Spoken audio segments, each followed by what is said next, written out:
نحمدہ ونصلی علی رسولہ الکریم،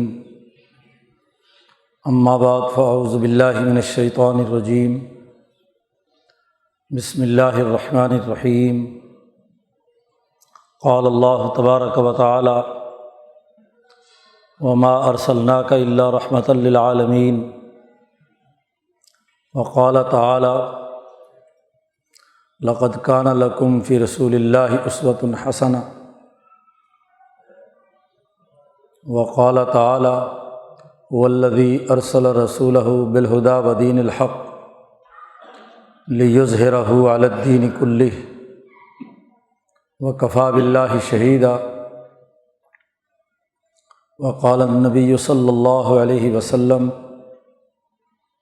لا یؤمن احدکم حتی اکون احب الیہ من والدہ وولدہ والناس اجمعین۔ وقال النبی صلی اللہ علیہ وسلم: کانت بنو اسرائیل تسوسهم الانبیاء کلما ہلک نبی خلفہ نبی آخر الا لا نبی بعدی سیکون خلفاء فیکثرون۔ وقال النبی صلی اللہ علیہ وسلم: لا تزال طائفة من امتی قائمین علی الحق لا یضرهم من خالفهم۔ صدق اللہ مولانا العظیم وصدق رسولہ النبی الکریم۔ معزز دوستو، یہ مہینہ ماہ مبارک جسے حضور اقدس صلی اللہ علیہ وسلم کی ذات گرامی کے ساتھ ایک خصوصی نسبت چلی آ رہی ہے، اور آج کا یہ جمعہ کا مبارک دن ہمیں اس بات پر سوچنے پر مجبور کرتا ہے کہ ہم اپنے گرد و پیش کا جائزہ لیں، خود اپنے دل و دماغ میں جھانکیں، مسلمان اجتماعیت کا جائزہ لیں اور انسانیت کے حالات سے واقفیت حاصل کریں کہ کیا ہم سب مل کر اس کائنات کی تخلیق کا سبب بننے والی ذات گرامی حضرت محمد مصطفیٰ صلی اللہ علیہ وسلم کی سیرت و کردار اور ان کے نمونہ فکر و عمل کے مطابق کام کر رہے ہیں یا نہیں۔ آج 1450 سال کے بعد، خاص طور پر جب کہ ہم بہت سے گوناگوں مسائل سے دوچار ہیں، ایسے موقع پر ہم مسلمانوں کو بالخصوص اور انسانیت کو بالعموم یہ سوچنا ہے کہ جو نبی کل انسانیت کی طرف مبعوث ہو کر آئے، ان کی تعلیمات کی کتنی رمق ہمارے اندر موجود ہے، ان کی سیرت و کردار کا کتنا نمونہ ہماری ذات میں، ہمارے محلے میں، ہمارے شہر میں، ہمارے صوبے میں، ہمارے ملک میں اور مسلمان ممالک میں اور کل انسانیت میں جتنے بھی ممالک ہیں، ان کی حقیقی نوعیت کیا ہے۔ نبی اکرم صلی اللہ علیہ وسلم جن کے بارے میں کہا گیا کہ لولا کا لما خلقت الافلاق، اگر آپ نہ ہوتے تو میں یہ کائنات ہی پیدا نہ کرتا۔ ذات باری تعالیٰ کی بہت سی اقوال اور احادیث قدسیہ کا یہ خلاصہ ہے، یہ جملہ اس کائنات کی پیدائش کا سبب حضرت محمد مصطفیٰ صلی اللہ علیہ وسلم ہے۔ بعض لوگ اس حدیث کے الفاظ تلاش کرتے رہتے ہیں اور پھر کہتے ہیں کہ یہ کوئی حدیث نہیں ہے۔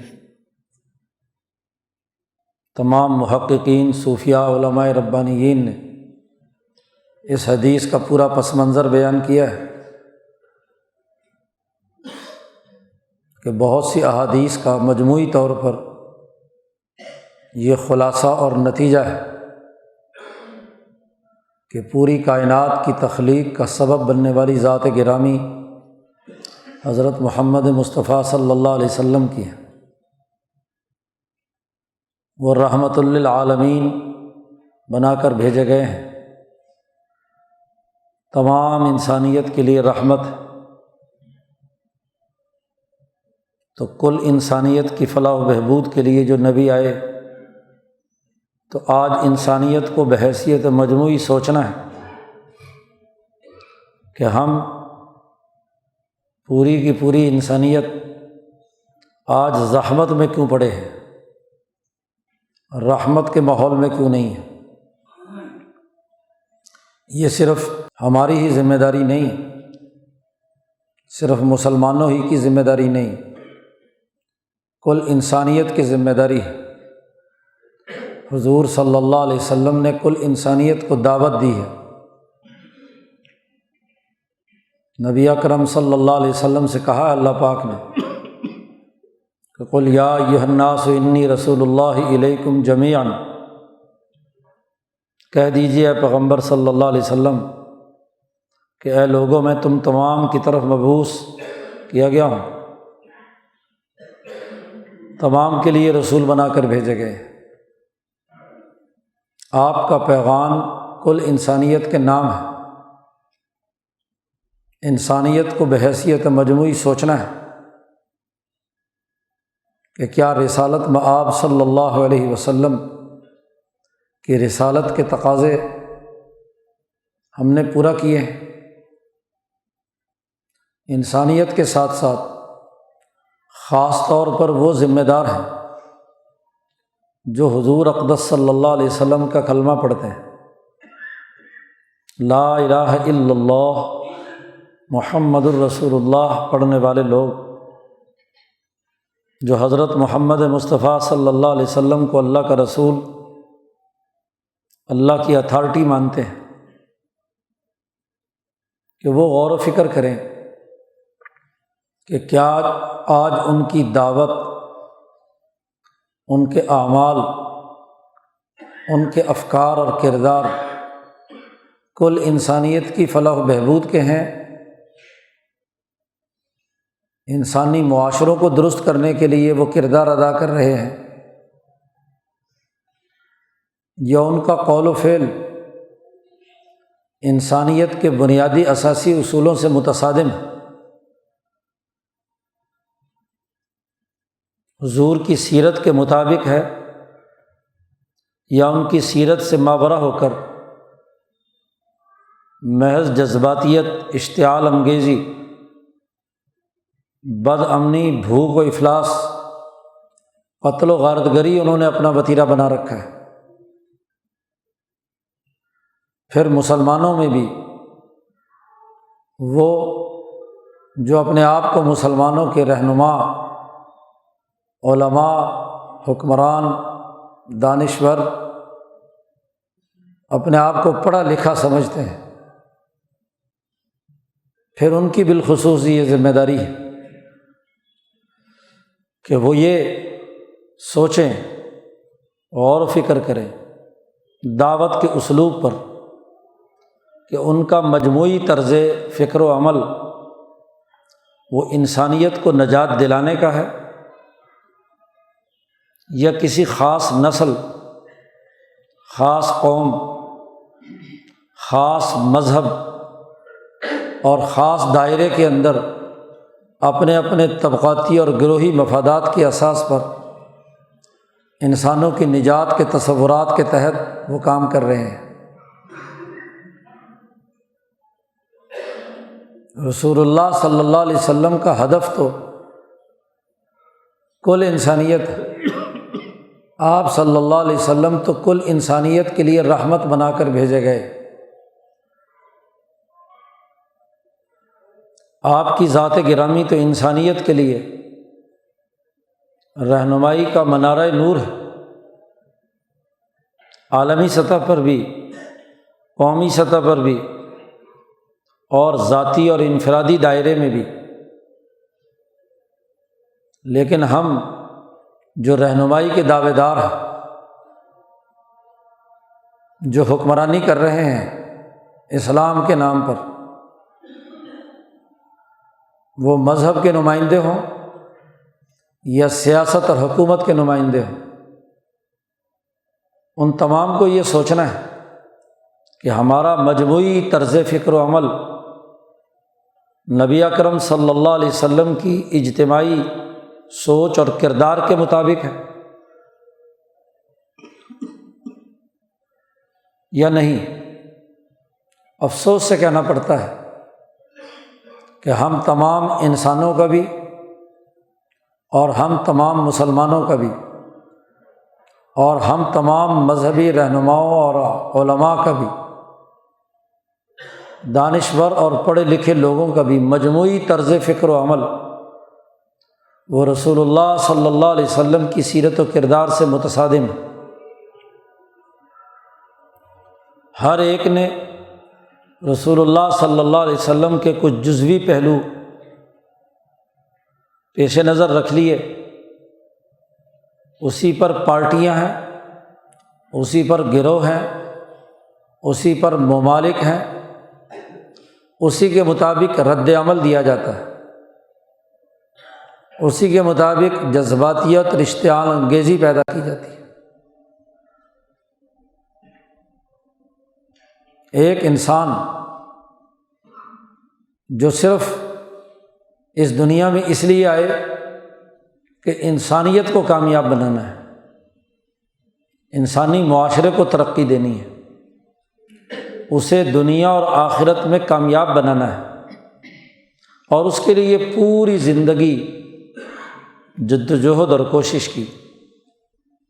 قرآن حکیم کہتا ہے کہ لعلک باخع نفسک الا یکونوا مؤمنین، کہ مکے کے مشرک ایمان نہیں لا رہے تو شاید ان کے ایمان نہ لانے کی وجہ سے آپ کا سینہ پھٹ جائے، اتنی تکلیف ہے آپ کو کہ یہ لوگ مسلمان کیوں نہیں ہو رہے۔ ایسی رحمت اور ایسی شفقت کہ اپنے مخالفوں کے ساتھ بھی معاملہ خیر خواہی کا ہے، شفقت کا ہے، پیار و محبت سے سمجھانے کا ہے۔ دنیا میں جنگیں ہوتی ہیں اور دشمن جب دشمنی پر اتر آئے تو ان تمام کے باوجود بھی ایسے ماحول میں آپ نے وہ عظیم الشان شفقت اور رحمت کا مظاہرہ کیا کہ جو دنیا کا کوئی انسان نہیں کر سکتا۔ فتح مکہ کے موقع پر، صلح حدیبیہ کے موقع پر، غزوات کے موقع پر آپ کا طرز فکر و عمل کیا ہے؟ 20-21 سال تک مکے کے مشرکوں نے کتنی ایذائیں دیں آپ صلی اللہ علیہ وسلم کو۔ دنیا کی کوئی بڑی سے بڑی ایسی مصیبت نہیں تھی جو رسول اللہ صلی اللہ علیہ وسلم کو نہ دی گئی ہو۔ آپ صلی اللہ علیہ وسلم نے فرمایا کہ دنیا میں موسیٰ علیہ السلام کے فرعون نے موسیٰ کو اتنی تکلیفیں نہیں دیں جتنی میرے فرعون نے مجھے دی ہے۔ فرعون ظلم و ستم، تشدد اور قتل و غارت گری کی علامت ہے۔ وہ فرعون جو موسیٰ علیہ السلام کے مقابلے پر تھا، حضور صلی اللہ علیہ وسلم فرماتے ہیں کہ اتنی اس فرعون نے بھی نہیں دی جتنی میرے فرعون ابو جہل نے دی ہے، مکے کے ان مشرکوں نے دی ہے۔ اسی وجہ سے مسلمان جماعت کو ان سے بغض و عداوت رکھنے کا حکم دیا گیا کہ دشمن کو دشمن سمجھو اور دشمن سے دشمنی کرو، لیکن فتح مکہ کے موقع پر جب نبی اکرم صلی اللہ علیہ وسلم مکہ مکرمہ فتح کر رہے ہیں، ابو سفیان مسلمان ہو چکے ہیں، حضور صلی اللہ علیہ وسلم کے ساتھ ایک بلند ٹیلے پر کھڑے ہیں، مدینہ منورہ سے جو آپ کے ساتھ 10,000 کا لشکر آیا ہے، اس میں سے تمام قبیلوں کے لوگ اپنے اپنے جھنڈے تلے حضور صلی اللہ علیہ وسلم کے سامنے سے گزر رہے ہیں۔ انصار کا لشکر جب گزرا تو ابو سفیان کو دیکھتے ہی انہوں نے نعرے لگانا شروع کیے کہ الیوم یوم الملحمہ، آج کا دن کچھ تو خون کا دن ہے، خون بہایا جائے گا، گردنیں اتاری جائیں گی۔ 20-21 سال کی مخالفت اور تمام دشمنی کے باوجود نبی اکرم صلی اللہ علیہ وسلم نے انصار کے اس لشکر کو روکا، باقی لشکر گزر گئے۔ اس نے جب یہ نعرہ لگایا تو حضور نے فرمایا کہ نہیں، الیوم یوم المرحمہ،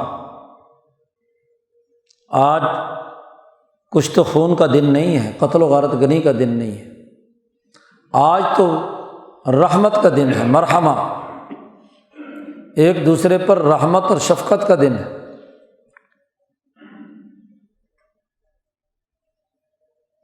تو رحمت للعالمین نے سسٹم کو ٹارگٹ کیا کہ سسٹم بدلنا ہے، وہ بنیاد ہے۔ انسانوں کا قتل تو کوئی مقصد نہیں ہے، انسانیت کے لیے ایک بہتر نظام بنانا ہے۔ اور آج وہ دن ہے جو مکہ فتح کرنے کے بعد یہاں رحمت کا نظام قائم کیا جائے گا، قتل و غارت گری کا دن نہیں ہے۔ فتح مکہ انسانی تاریخ میں رحمت للعالمین کی رحمت کا دن ہے، شفقت کا دن ہے، کچھ تو خون کا دن نہیں ہے۔ تو رحمت للعالمین نے اپنی رحمت کا مظاہرہ کیا۔ نبی اکرم صلی اللہ علیہ وسلم جو پورے عالم کی طرف مبعوث ہوئے تھے، آپ نے اپنے صحابہ کو بھی یہ رحمت اور شفقت سکھائی، ان کی بھی تربیت انہی خطوط پر کی۔ رسول اللہ صلی اللہ علیہ وسلم کی مخالفت کرنے والے دشمنوں کے مقابلے پر حضرت عمر فاروق رضی اللہ تعالیٰ عنہ ایک ننگی تلوار کی حیثیت رکھتے تھے۔ ہر وہ آدمی جس کی طرف سے رسول اللہ صلی اللہ علیہ وسلم کی مخالفت کا کوئی بھی ظاہری معاملہ ہوتا تو عمر فاروق اجازت مانگتے تھے کہ ذرا مجھے اجازت دیجیے میں اس کی گردن اتار دوں۔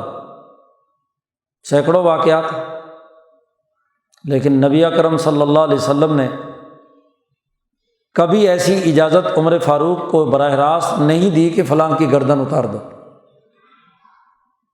منع کیا۔ ہر موقع پر، اور پھر بعد میں سمجھایا کہ گردن اتارنا کوئی مسئلے کا حل نہیں ہے، مسئلے کا حل یہ ہے کہ رحمت اور شفقت سے سسٹم بناؤ، سسٹم کا وہ جو مخالف ہو نظام بن جائے اور تمام لوگوں کو تمام سہولیات میسر آ جائیں، حجت تمام ہو جائے، پیٹ بھرا ہوا ہو، مسائل حل ہوں۔ اس کے باوجود بھی اگر کوئی آدمی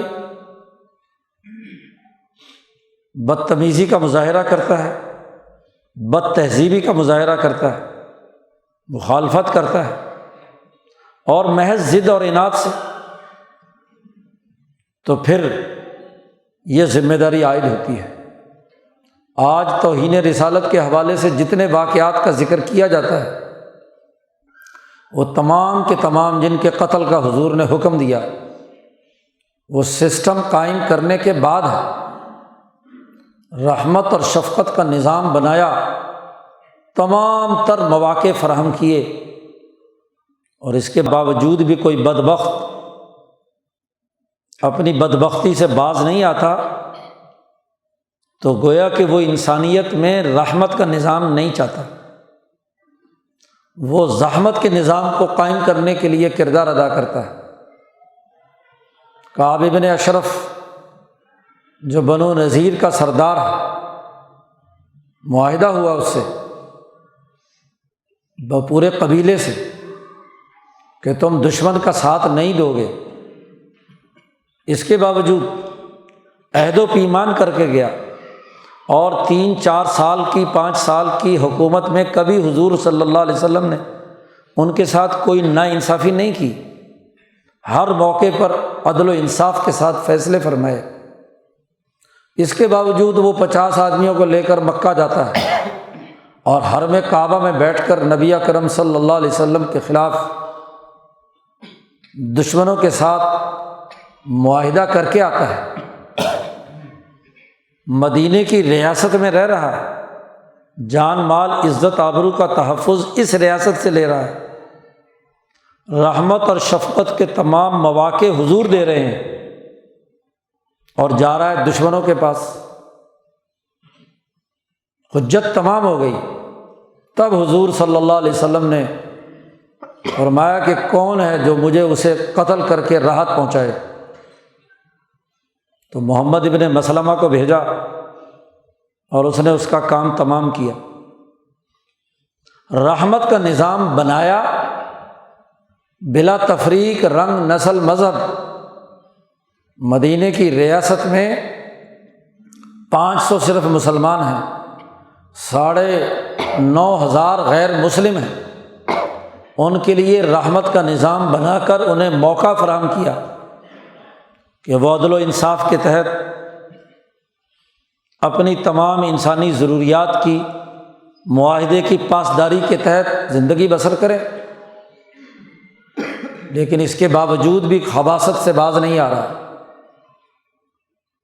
اور سسٹم کو چیلنج کر رہا ہے، اس راحت رسانی کے نظام کو توڑنا چاہتا ہے، سسٹم کا باغی ہے، صرف ذات کی بات نہیں، اس نظام رحمت جسے قائم کرنے کے لیے اللہ نے رسول اللہ صلی اللہ علیہ وسلم کو بھیجا، اس کا باغی ہے، اس کی گردن اتارنے کا حکم دیا۔ نبی اکرم صلی اللہ علیہ وسلم نے صحابہ کو جو تربیت دی، اس تربیت کا اثر ہے کہ پوری دنیا میں پھیل کر انہوں نے بین الاقوامی رحمت کا نظام بنایا، جہاں جہاں بھی گئے۔ آپ سوچئے کہ رسول اللہ صلی اللہ علیہ وسلم رحمت للعالمین ہے، آپ کو لیظہرہ علی الدین کلہ، تمام ادیان پر غلبے کا ٹاسک دیا گیا ہے، آپ کی ذمہ داری لگائی گئی ہے۔ اب عالمین تمام انسانوں پر رحمت کا یہ نظام تو ابو بکر و عمر عثمان و علی کے زمانے میں قائم ہوا ہے۔ حضور صلی اللہ علیہ وسلم تو مکہ مکرمہ میں، جزیرۃ العرب اور حجاز میں اپنی زندگی مبارک میں اس کام کو پورا کیا، اور مستقبل کے لیے جماعت تیار کر دی جو پوری دنیا انسانیت کے لیے رحمت بنی، رحمت کا جھنڈا ہر جگہ پر اٹھایا، اس کا ایک سسٹم بنایا۔ اسی سسٹم کو ہی واضح کرنے کے لیے نبی اکرم صلی اللہ علیہ وسلم نے یہ فرمایا کہ صحابی کالنجوم، میرے صحابہ ستاروں کی طرح ہیں، بِأَيِّهِمْ اقْتَدَيْتُمْ اهْتَدَيْتُمْ، تم ان میں سے جس کی بھی اقتدا کر لو گے کامیاب ہو جاؤ گے۔ صحابہ کو ستارے کہا ہے، بڑی گہری تشبیہ نبی اکرم صلی اللہ علیہ وسلم نے دی ہے۔ آپ صلی اللہ علیہ وسلم کی آمد سے پہلے دنیا میں علم نجوم کا بڑا جھنڈا لہرا رہا تھا، فلکیاتی ستاروں کی بنیاد پر نظام بہت سی اقوام قائم کرتی تھی، حتیٰ کہ یہودیت اور عیسائیت بھی مسخ شدہ ستاروں کی بنیاد پر ہی کام کرتی تھی۔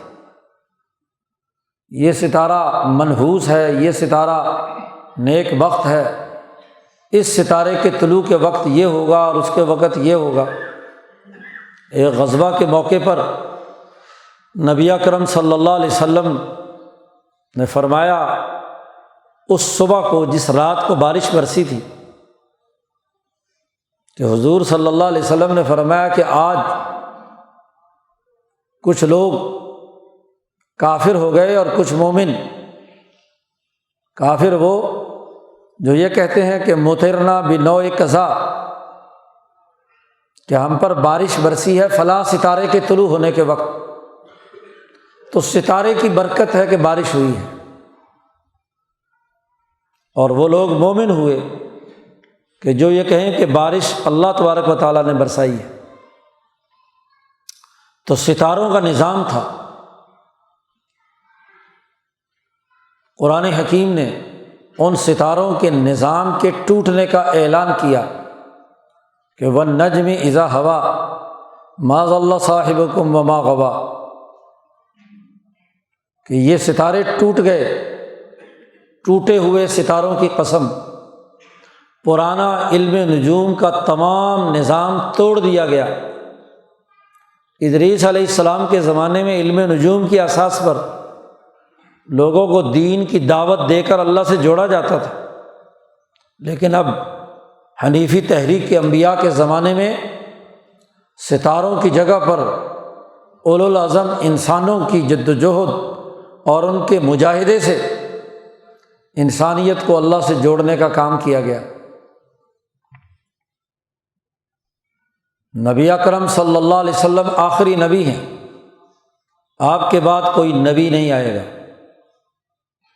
آفتاب نبوت طلوع ہو چکا ہے، اور آفتاب نبوت نے ایسے ستارے پیدا کر دیے، ستاروں کا ایسا نظام بنا دیا کہ ستاروں سے دیکھ کر لوگ راہ ہدایت حاصل کرتے ہیں۔ بِأَيِّهِمُ اقْتَدَيْتُمْ اهْتَدَيْتُمْ، سمندروں اور کشتیوں اور دریاؤں میں کشتیوں اور جہاز سفر کرتے ہیں، صحرا میں قافلے سفر کرتے تھے رات کو، تو ستاروں کو دیکھ کر سفر طے کرتے تھے، اس سے رخ معلوم ہوتا تھا۔ اس لیے عمر فاروق رضی اللہ تعالیٰ عنہ نے فرمایا کہ ستاروں کا اتنا علم حاصل کرو جو تمہیں قبلہ بتا سکے اور رات کے اندھیرے میں سفر کی نشاندہی کر سکے کہ تم کس جگہ پر ہو، اور بس رک جاؤ، اس سے اوپر علم نجوم حاصل مت کرو۔ سورج چاند ستاروں کے طلوع و غروب سے، نمازوں کے اوقات، مہینوں کے آغاز، رمضان کے روزے، حج وغیرہ عبادات، اگر اتنا بھی نہیں پتہ کہ چاند کب طلوع ہوا، سورج کس موقع پر ہے، تو نہ نماز کا وقت معلوم ہوگا، نہ روزے اور رمضان اور عیدین وغیرہ حج وغیرہ کے اعمال ہوں گے۔ تو ایک تو عبادات کے لیے فلکیاتی نظام کو سمجھو، تعلموا النجوم للعبادہ والطریق، راستے کے لیے اور عبادت کے لیے تو نجوم سیکھو، اور اس کے بعد رک جاؤ، اس کے بعد اگلا مرحلہ نہیں۔ اب اگلے مرحلے میں انسانیت کے لیے پورا سسٹم بنانے والے وہ صحابہ کرام ہیں، ان کو ستارے کہا گیا۔ حضرت شاہ عبد العزیز دہلوی رحمۃ اللہ علیہ نے فرمایا کہ احادیث میں صحابہ کو نجوم قرار دیا ہے، اور ائمہ اہل بیت کی محبت کو کشتی قرار دیا ہے، کہ جو اس کشتی میں سوار ہو گیا، اس گھٹا ٹوپ اندھیرے میں اس بکھرے ہوئے سمندر اور مادی دنیا میں اس کی ہلاکتوں سے محفوظ ہو گیا۔ حضرت شاہ عبدالعزیز صاحب فرماتے ہیں کہ دونوں کی ضرورت ہے، ائمہ اہل بیت کی کشتی کی ضرورت بھی ہے اور صحابہ کے قائم کردہ ستاروں کے اس نظام کی بھی ضرورت ہے جس سے راستہ ملتا ہے، راہ ہدایت ملتی ہے۔ سسٹم وہ جو ابو بکر و عمر عثمان اور علی نے بنایا، اور کشتی وہ جس کے ذریعے سے ائمہ اہل بیت نے انسانی قلوب کو اپنے ساتھ جوڑا اور انسانیت کے لیے رحمت اور شفقت کا نظام بنایا۔ ستارے ہوں اور کشتی نہ ہو، گھٹا ٹوپ اندھیروں میں ڈبکیاں لگا رہا ہو، کوئی تختے پہ سواری نہ ہو، کسی سواری پر موجود ہی نہ ہو، تو کیا منزل مقصود تک پہنچے گا؟ اور اگر کشتی ہو اور رات کے گھٹا ٹوپ اندھیرے میں کوئی ستارہ نظر نہ آ رہا ہو تو راستہ کیسے ملے گا؟ وہ کشتی ادھر ادھر بھٹکتی رہے گی۔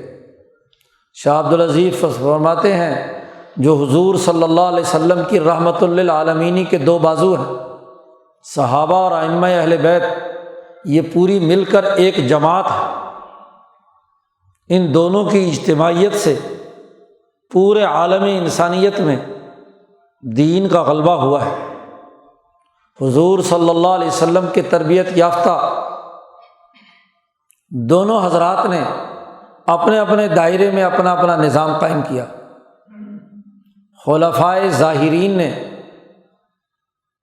عالمی سطح کا بین الاقوامی نظام قائم کیا، سیاسی، معاشی، سماجی، رحمت اور شفقت پر مبنی، اور صوفیاء اور خلفاء اور محدثین و مفسرین ائمہ اہل بیت نے خلافت باطنہ کے اصول پر انسانی قلوب کی تربیت اور تعلیم اور تہذیب پیدا کر کے ان کے سامنے نبی اکرم صلی اللہ علیہ وسلم کے اس رحمت للعالمین پیغام کو بلا تفریق رنگ، نسل، مذہب دنیا بھر میں پھیلایا۔ اس لیے جہاں جہاں اولیاء اللہ پہنچے انہوں نے رحمت اور شفقت کا نظام بنایا، اعلیٰ اخلاق کا کردار ادا کیا۔ شیخ عبد القادر جیلانی رحمۃ اللہ علیہ جو حسنی بھی سید ہیں اور حسینی بھی سید ہیں، حسن و حسین کی جامع ترین نشانی ہے، ان کے قلب کے فیض نے پوری انسانیت کے لیے رحمت کا نظام بنایا۔ وہ محی الدین ابن عربی اور وہ بعد میں آنے والے تمام صوفیہ انہی کی فیض صحبت کے فیض یافتہ ہے، انہی کے تربیت یافتہ ہے، جنہوں نے دنیا میں ہر خطے اور علاقے میں پھیل کر تشدد سے نہیں، مار دھاڑ سے نہیں، قتل و غارت گری سے نہیں، اخلاق سے، پیار سے، محبت سے، شفقت سے انسانیت کے لیے رحمت للعالمین کی نمائندگی کی۔ وہ داتا گنج بخش ہوں، وہ خواجہ معین الدین اجمیری ہوں، وہ حضرت بہاؤالدین زکریا ملتانی ہوں، وہ خواجہ گیسو دراز ہوں، بڑے بڑے اولیاء اللہ، علماء ربانیین، انہوں نے انسانیت کے لیے رحمت کا ایک بین الاقوامی نظام قائم کیا۔ رسول اللہ صلی اللہ علیہ وسلم کے نقش قدم پر چل کر اپنے وجود پر تو تکلیفیں برداشت کیں، لیکن انسانوں کو تکلیف نہیں دی، انسانوں کے ساتھ شفقت کی۔ وہ غریب نواز بنے، وہ داتا گنج بخش بنے، وہ انسانیت کے کام آئے، وہ لوگوں کے مددگار بنے۔ نہیں دیکھا کہ یہ مسلمان ہے، یہ ہندو، سکھ ہے یا عیسائی، یہودی ہے یا کوئی اور مذہب رکھنے والا، بدھ مذہب، ہر ایک کے ساتھ ایک ہی معاملہ کیا، انسانیت کے شرف کو بلند کیا، انسانیت کا احترام کیا۔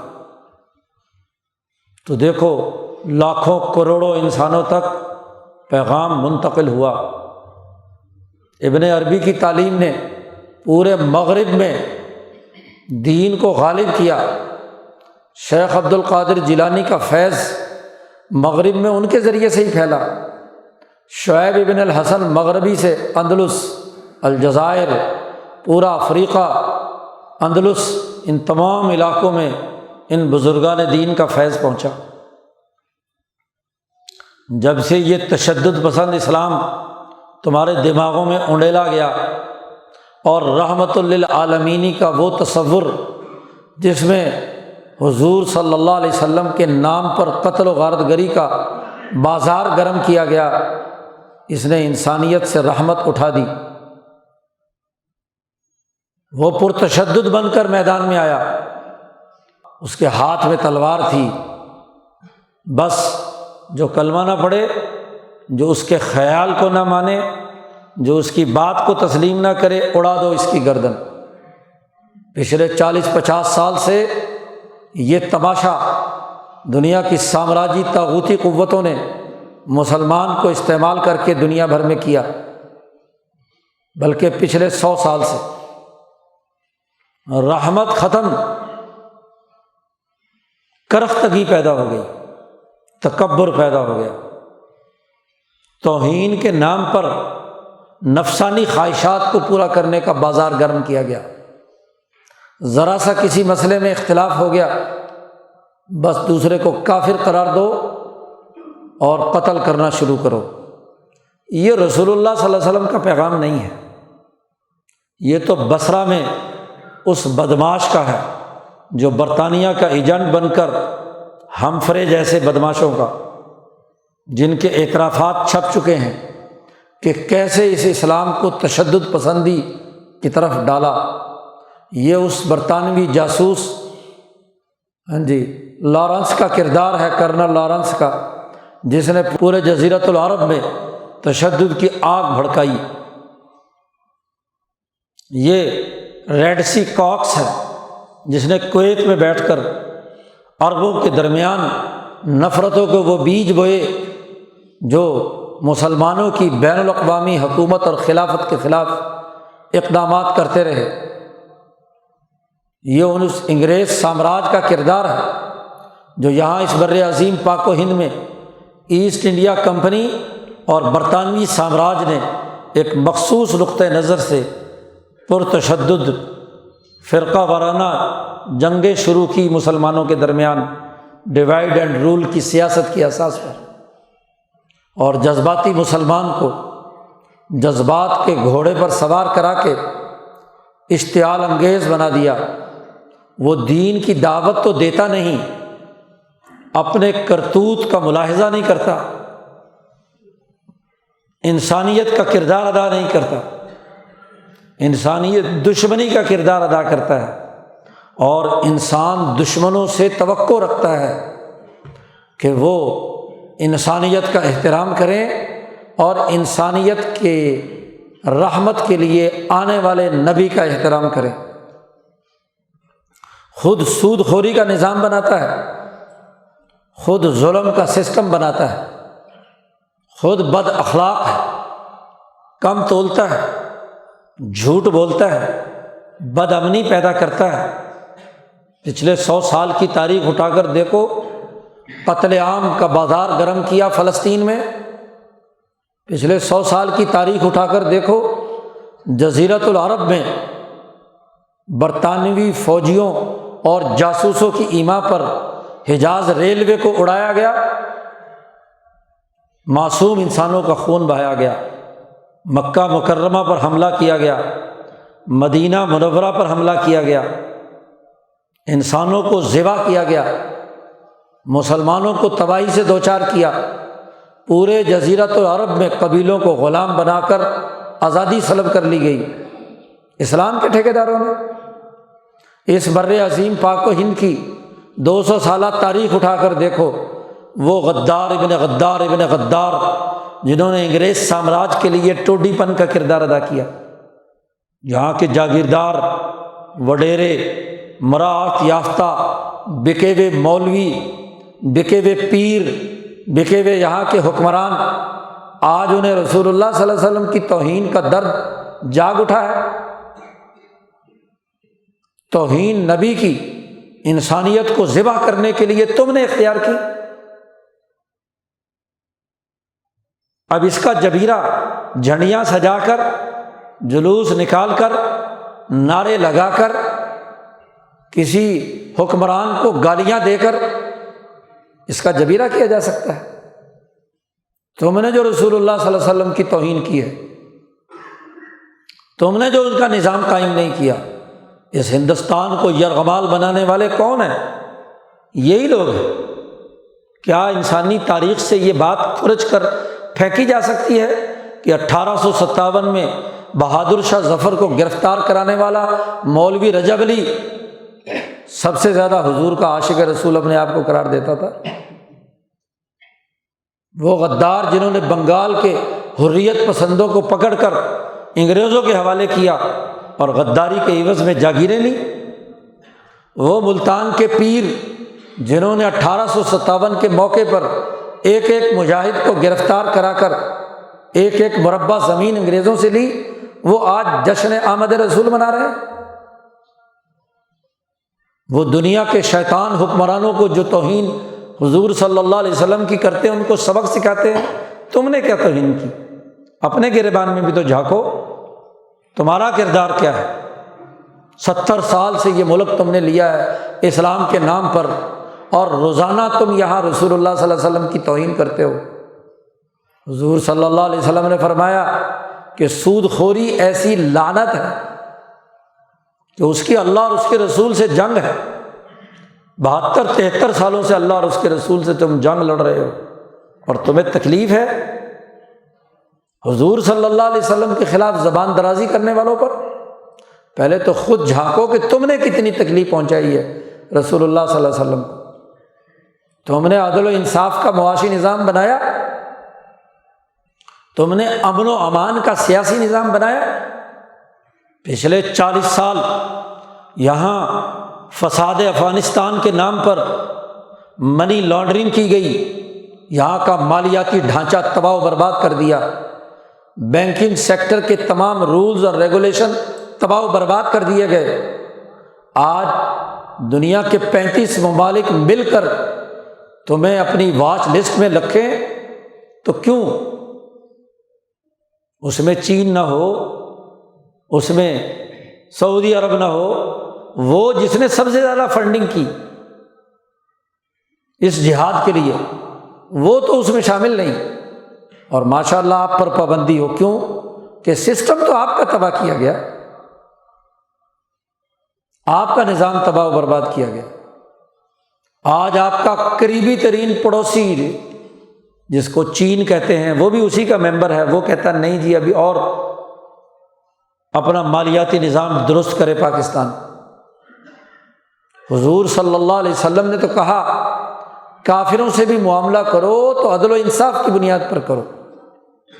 یہودی اور مسلمان جھگڑا لے کر حضور صلی اللہ علیہ وسلم کے پاس آتے ہیں، عمر فاروق کے پاس آتے ہیں، دونوں مقدمہ سن کر یہودی کو سمجھتے ہیں کہ یہ حق پر ہے تو اس کے حق میں فیصلہ کرتے ہیں۔ یہاں دوسرے ممالک سے آپ معاہدے کریں، کاروبار کریں، مالیاتی نظام بنائیں اور دہشت گردی کے لیے فنڈنگ بھیجیں، تمہارے اکاؤنٹ بھرتے رہیں، کوئی نہ پوچھے کہ اس کے آمدن اور ذرائع کے وسائل کیا ہیں، کیونکہ جہاد کے نام پر ریال آ رہے تھے، ڈالر آ رہے تھے۔ سامراج کو ضرورت تھی کرائے کے قاتلوں کی کہ وہ افغانستان میں جائیں، کردار ادا کریں، پاکستان کے معاشرے کو ادھیڑ کر رکھ دیں، لوٹ مار کریں، قتل و غارت گری کریں۔ آج جب دنیا تنگ آ گئی تو اب آپ پر پابندیاں ہیں جی، وہ کھانا پینا بند ہو گیا تو شور مچایا جا رہا ہے۔ کیوں؟ کہ سسٹم تباہ کر دیا۔ اپنا سسٹم تو رحمت للعالمین کے تقاضے کے مطابق بنایا نہیں، اور اگر دنیا سسٹم ٹھیک کرنے کے بارے میں کہے تو پھر کیا ہے؟ گز گز بھر زبان نکال کر جلسے جلوس کریں گے، نعرے لگائیں گے، چراغاں کریں گے، قرض کے پیسوں سے مہنگی ترین بجلی کے کمکمے جلائیں گے، چادریں چڑھائیں گے، اور تو اور ماشاء اللہ مذہبی طبقہ نعتیں پڑھ کے، تقریریں کر کے، ویلیں وصول کر کے لاکھوں اور اربوں روپے کا کاروبار آج کے دن میں کر کے اپنے گھر جا بیٹھیں گے۔ بس اتنا ہی عشق رسول ہے۔ کبھی ہم سب نے سوچا کہ رحمت للعالمین نے جو بین الاقوامی نظام قائم کیا تھا اس کی کوئی رمق ہمارے داخلی نظام میں ہے؟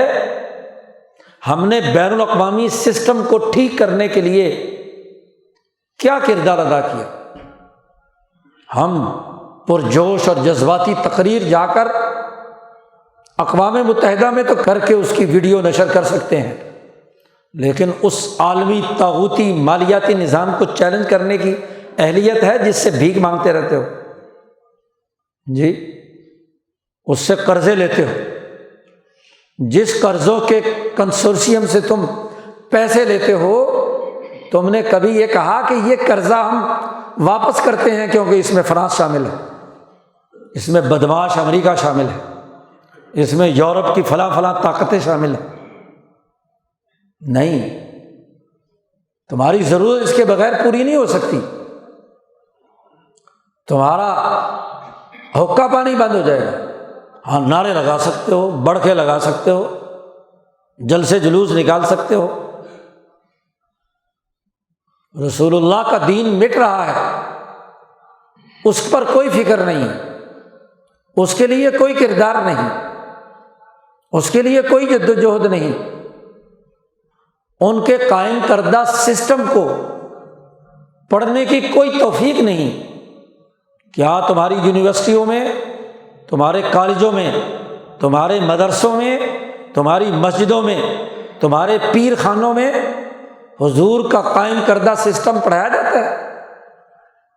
صحابہ اور خلافت راشدہ کا نظام بتلایا جاتا ہے؟ ائمہ اہل بیت کے نعرے لگانے والوں نے ائمہ اہل بیت کا نظام پڑھا ہے کہ کیا کردار انہوں نے ادا کیا تھا، کس طریقے سے جد و جہد اور کوشش کی تھی؟ بس اشتعال کے گھوڑے پہ سوار کر لو اور اپنی جرم ضعیفی کی سزا مرگ مفاجات کے طور پر وصول کرتے رہو۔ حضور صلی اللہ علیہ وسلم کی رحمت تقاضا کرتی ہے کہ ہم سب مل کر سوچیں، غور و فکر کریں کہ خرابی کہاں ہے، ہمارے اندر ہے، ہمارے کردار میں ہے۔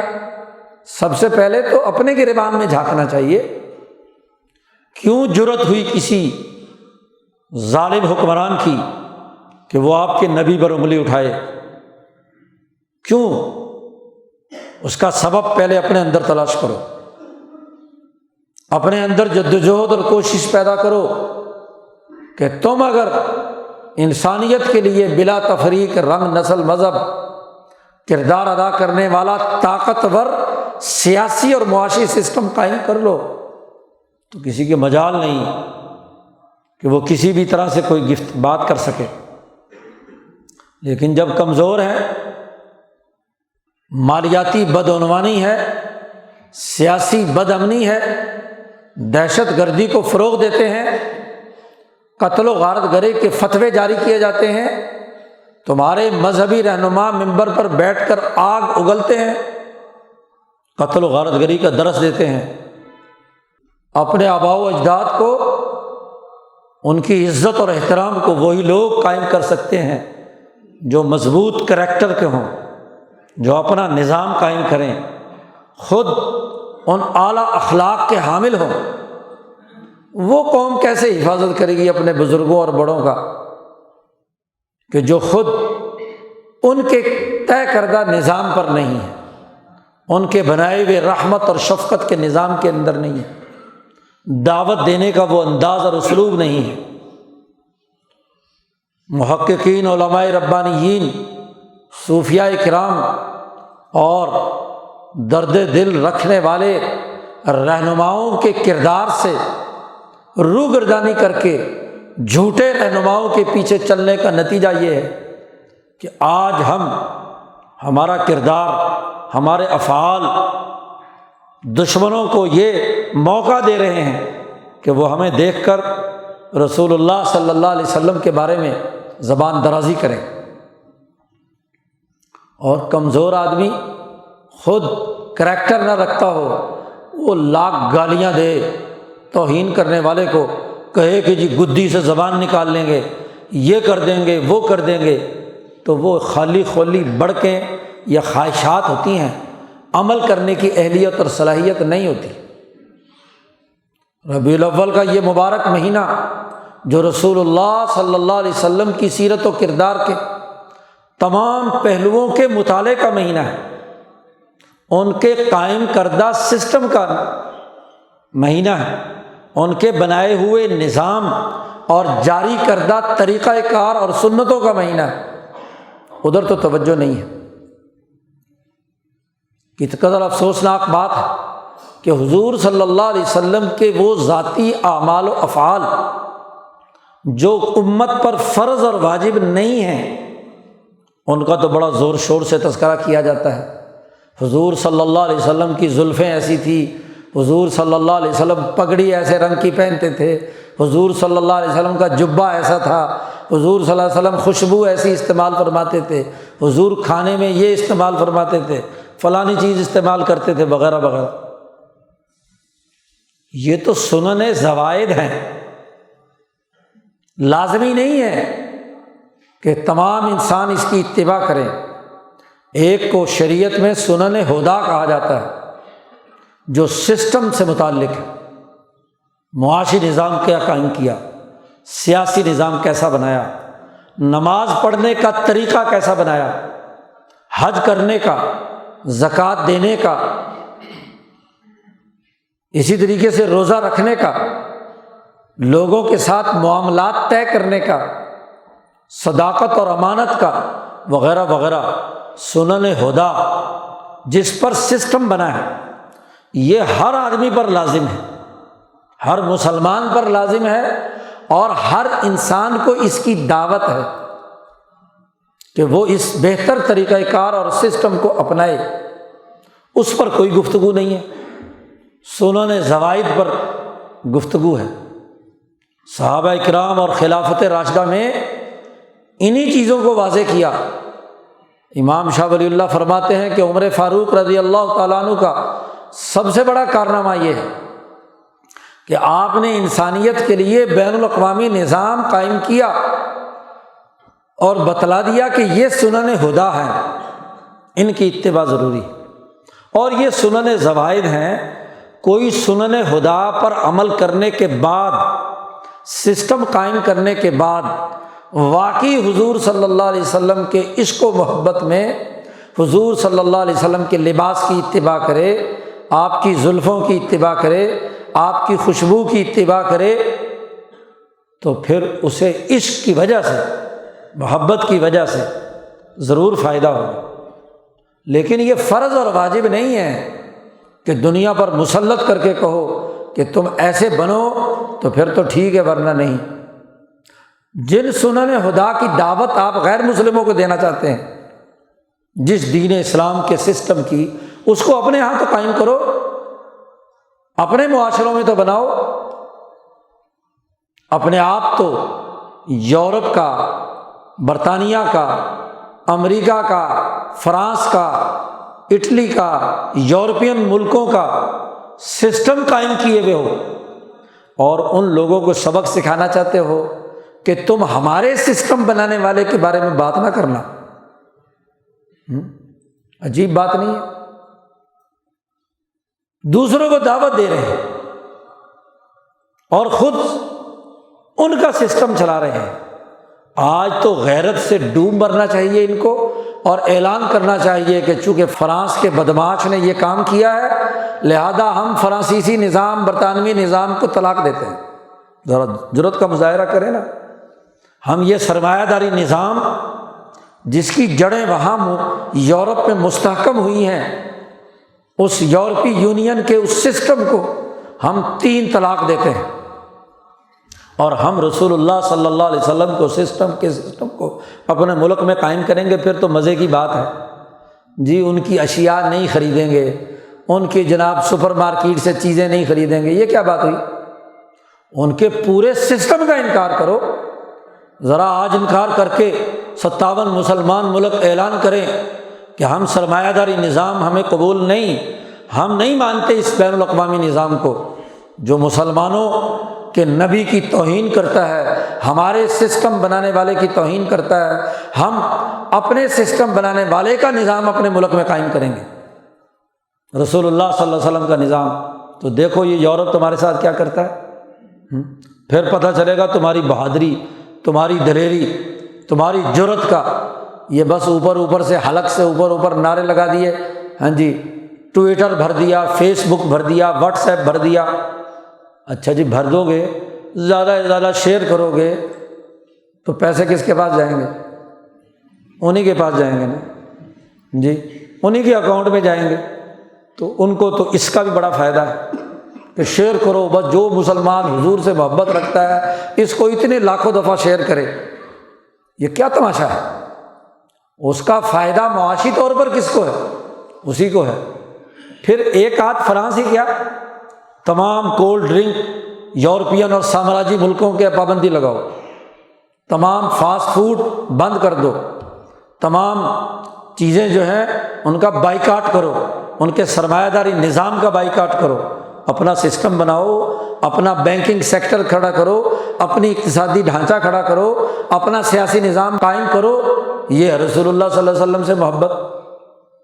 تو سسٹم تو قائم نہیں کرتے، بس نعرے لگاتے ہیں، بڑکے لگاتے ہیں، اور کام وہ کرتے ہیں جس سے نفرت آج کے ان لوگوں کے حوالے سے ہو جو دوغلی پالیسی رکھتے ہیں۔